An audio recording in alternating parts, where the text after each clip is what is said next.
കൂടുതൽ വിലസണ്ട എന്നാണ് അവിടെ നിന്ന് പറയുന്നത്. കരണമടിച്ച് പൊട്ടിക്കും എന്ന് പറയുകയാണ്. നമ്മൾ എത്ര ഓഡിറ്റ് ചെയ്യുന്നുണ്ട് നമ്മുടെ കേരളത്തിലെ രാഷ്ട്രീയ നേതാക്കളെ?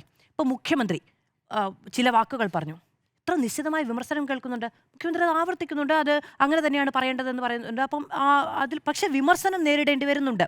വീട്ടിൽ പോയി പറയൂ എന്ന് പറഞ്ഞു അത് വിമർശനം നേരിട്ടു. അപ്പം നമ്മൾ ഈ മുതിർന്ന നേതാക്കളെ എല്ലാവരെയും, അതുപോലെ മുൻ KPCC പ്രസിഡന്റിന്റെ ചില പ്രയോഗങ്ങൾ അദ്ദേഹം തന്നെ മുഖ്യമന്ത്രി പറഞ്ഞ വാക്കിന് മുമ്പ് പറഞ്ഞിട്ടുണ്ട്, നമ്മൾ ഓഡിറ്റ് ചെയ്യുന്നുണ്ട് അല്ലേ? ശോഭാ സുരേന്ദ്രൻ കേരളത്തിലെ പാലക്കാട്ട് ഒരു വോട്ടറിനോട് പറയാണ് കരണമടിച്ച് പൊളിക്കുമെന്ന്. അവർ കരണമടിച്ച് പൊളിക്കുവോ? അവർ കേരളത്തിലെ ഒരു വോട്ടറിന്റെ കൈ നീട്ടി തൊടുമോ? എന്നിട്ട് അവർ ഈ നാട്ടിൽ രാഷ്ട്രീയ പ്രവർത്തനം നടത്തുമോ? അവർക്ക് ജനങ്ങൾ വോട്ട് ചെയ്യുമോ?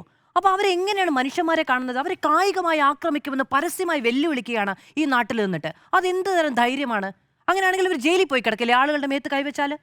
അപ്പോൾ ഈ പറയുന്ന ആളുകളെല്ലാം സംഘടനാബോധത്തിന്റെ പേരിൽ അവരെ പ്രതിരോധിക്കാൻ വരുമോ? ഇവരേത് നാട്ടിലാണ് ജീവിക്കുന്നത്? ജനങ്ങളെ പരസ്യമായി കയ്യേറ്റം ചെയ്യുന്ന ഒരു സ്ഥാനാർത്ഥി വെല്ലുവിളിക്കുകയാണ്. അപ്പോൾ അതിനെതിരെ യാതൊരു പ്രതിഷേധവുമില്ല. എന്നിട്ട് BJPക്കാർ ഞങ്ങൾ സമ്മതിച്ചിട്ടില്ല, ഞങ്ങൾ പൈസ കൊടുത്തു, അതുകൊണ്ട് നിങ്ങൾ ആരും ഓഡിറ്റ് ചെയ്യരുത് എന്നാണ് പറയുന്നത്. ആ നിലയ്ക്കുള്ള പ്രിവിലേജ് ഒന്നും ഇവിടെ കൊടുക്കുന്നില്ല എന്ന് പറഞ്ഞ് അവസാനിപ്പിക്കാമെന്ന് വിചാരിക്കുന്നു.